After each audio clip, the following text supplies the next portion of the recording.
capacity building and what recruiters look for, what do you think, sir, are the major skills that one would learn in this 2 year of MBA, which transforms them to be a better fit for the industry today, or what these new companies look for, apart from the tech skills like an AI?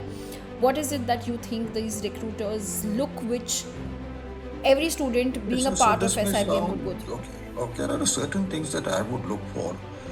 Number one is the R factor. Now, R would stand for resilience. We look at the agility and the EQ. How does one, or when I'm talking about what I'm looking at from the students front, how do we build that for ourselves? Like, how can we make our EQ stronger?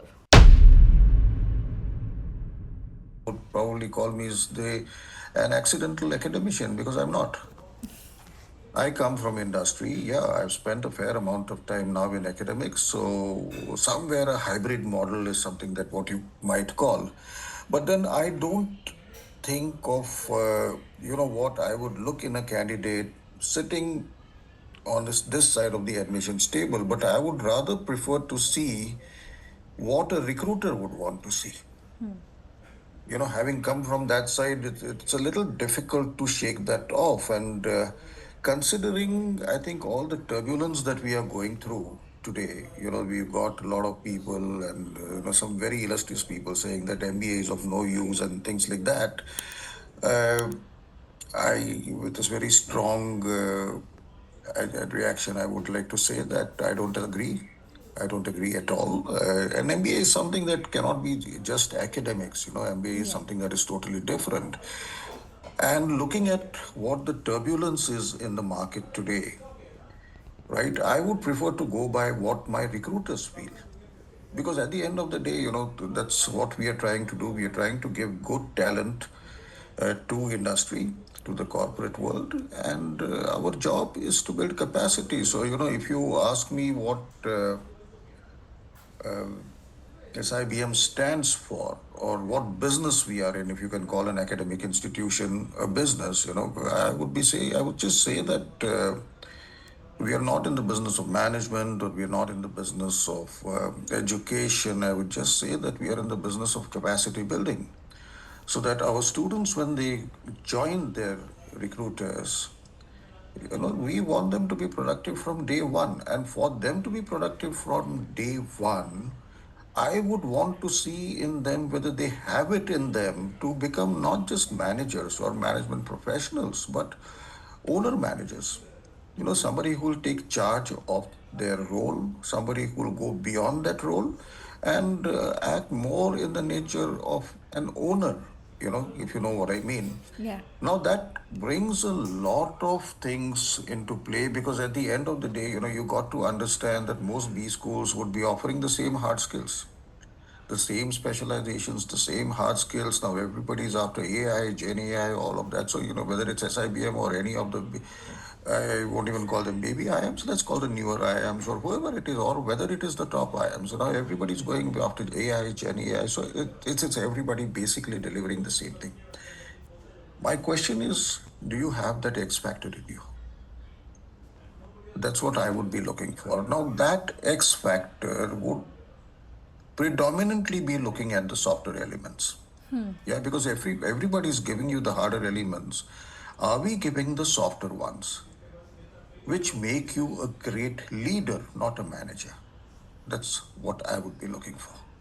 Lovely. That's really interestingly. And so, like the way you said, the capacity building and what recruiters look for, what do you think, sir, are the major skills that one would learn in this 2 year of MBA, which transforms them to be a better fit for the industry today, or what these new companies look for, apart from the tech skills like an AI?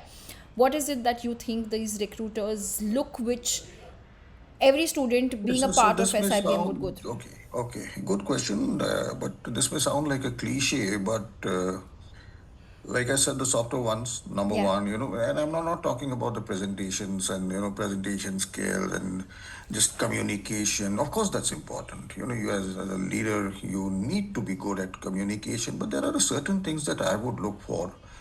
Number one is the R factor. Now, R would stand for resilience. And if you look at what we are going through, the kind of churn that my childhood friend is creating nowadays, you know him, not Yeah. Donald Trump. So with the kind of supply chain disruptions that are happening, the way that they are, impacting Indian industry, of course, we are very resilient as an industrial power. And I can say this as a national committee member of CII, the way Indian industry has responded to this has been magnificent, right? So resilience doesn't come overnight. Resilience has to be brought out. And that is at what, I would like to look at whether you have the capacity in you to be knocked off your perch and yet stand up. There is a Got very it. interesting experiment that we are going to do next year. As a matter of fact, we had some very senior people from Deloitte who are here with us today.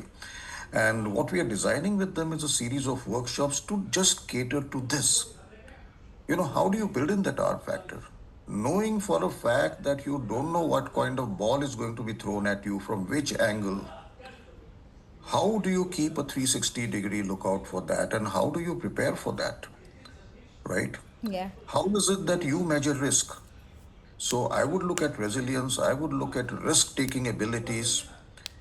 I would also look at, if you know what I mean, whether a particular candidate has that particular flexibility, that kind of agility to adapt to any role, any situation, and deal with it. Yeah. True. And the third thing that I would look at is a very stable EQ. See, anybody who's applying to Symbiosis, I mean, I respect each and every candidate who applies to us, and I'm sure all of them are extremely good in their own way. IQ levels will definitely be high. So we are taking that as, if you are an HR professional, we take that as a hygiene factor. Yeah. Yeah. So we expect that they will have that. But what I would be more interested in to look at is more of the motivator factor, which is your EQ. How stable are you? Right? Can you take things in your stride?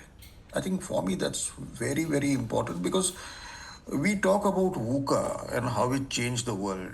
So in my opinion, VUCA is the new normal. You can expect this to happen every day. Anything can happen every day, but are you capable of dealing with it? So your EQ has to be very strong. The resilience factor has to be very strong. And that is something, and of course, your risk taking ability. I'm not talking Yeah. about blind risk, I'm talking about calculated risks and dealing with those risks. So that's something that we are also introducing in our curriculum going forward.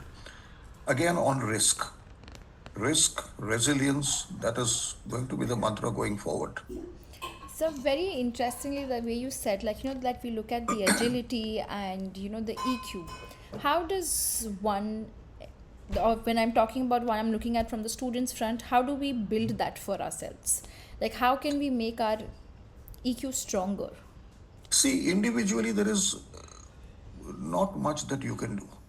But then, this is where people don't understand what an MBA is about. An MBA is not about learning in the classroom, right? An MBA is more about peer learning. An MBA is more out of class learning. It's more about group working, group projects, group assignments. And I think this is what makes it different working with groups, understanding different kinds of people, adjusting to different kinds of people, working together with them, the diverse groups. Now, for example, ours is obviously a fully residential program. So, what we also try to do is in every hostel room, we ensure that no two students from the same state stay together, leave Okay. alone city. Okay. You have to learn to get along with different kinds of people, learn to accept different cultures, so that Interesting. cross cultural sensitivity is something we build in. And I think once you start off with that, your tolerance levels go pretty high. There is no reason why you should like your roommate, but you still have to. True. True. So So it that starts from there. lovely. That's really interesting. Like in a way to get out of your comfort levels at Oh, every there is no point. comfort zone in SIBM. Please, if I don't know how many students are here over there. I can see about 140 odd people here, but let's get this clear. I am a great follower of Prime Minister Modi in one sense, na sota hu, na sone deta hu. Okay, Lovely, so sir. forget that. Forget sleep for at least 1.5 years. After 1.5 years, do what you want after you get placed. That's very interesting. So we have a student asking us a question. If we would Anji. like take that up, so so his question is that most top B schools, including SIBM, develop outstanding management talent every year, but we rarely see structured efforts that channel this talent into improving public governance in areas like policy, administration, or national development. So, don't you think business schools should also measure success by how many contribute to the nation's progress? Okay, Interesting question. very interesting question. Let me answer that in a couple of different ways. All right, so number one is the government has a very unique selection policy, right? Recruitment policy. It's through public service boards and in different manners. Yes, we are opening up to a lot of PSUs now, Okay. right? But then again, they are bound by their own service rules and how they go and recruit. And we would be happy to place our students in them. We have started with one or two ones very recently, but I think the inclination of our students is more towards the private sector. I think there's a lot of glamour attached with it, but let me tell you one thing that PSUs are doing brilliantly well. Okay. So, yes, our efforts will be there. And as far as nation building is concerned, let me also share with you a few things that SIBM works very closely with the government, right? So, I'm sure most of the candidates here would have heard of Labasna, that's the Lal Bahadur Shastri National Academy of Administration. Yeah, that's in Missouri, where all UPSC, all aspiring civil servants who have cleared their UPSC go for their foundation program, which is for about 3.5 months. Yeah, so there were some candidates last year who started work straight away and they couldn't go through the foundation program. Now, uh, for them to proceed further in their career, they have to clear that. But Labasna said, sorry, we don't have the capacity. So they outsourced it to Yashda here. Yashda is the Yashwantrao Chavan Development Academy here. And Yashda said, we don't have capacity. So guess who's doing it? SIBM. Yeah. So we are training UPSC cadre, we are training MPSC cadre. We are empaneled with the Department of Personnel and Training, Government of India. There are just two institutes from the private sector who have been empaneled. One is SP Jain and the other is us, right? So not the Excels, not the MTIs, SP Jain and SIBM. So, as a matter of fact, from the day after tomorrow, we got some very senior government officials, secretary level to the Government of India, who are actually coming to SIBM for training. So, yes, we are building capacity not just of students, but of civil servants as well. Hi, I'm Sejal Sharma. Sauradip Chaudhary. मेरा CAT percentile 99.20 था. Watching your videos and I kept watching them, and the motivation and your energy was just too high that it gave me the motivation that I can do it.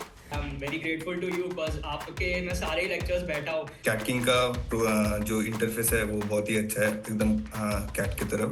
Whenever I used to feel लो आपका motivation देख लेती थी. पापा मेरे से बड़े fan हैं. क्यों भाई? क्योंकि जब मैं स्पीकर पे पढ़ता था या आपके वीडियो देखता था तो बोलते हैं यार ये बंदा ना पढ़ाते हो सब मोटिवेट करता है तुम्हें, वो हवा भरती रहनी चाहिए हमेशा गाड़ी में. Thank you so much, sir. And I would again like to thank all of you at the CATKing family. It's been a great experience. Hit the bell icon.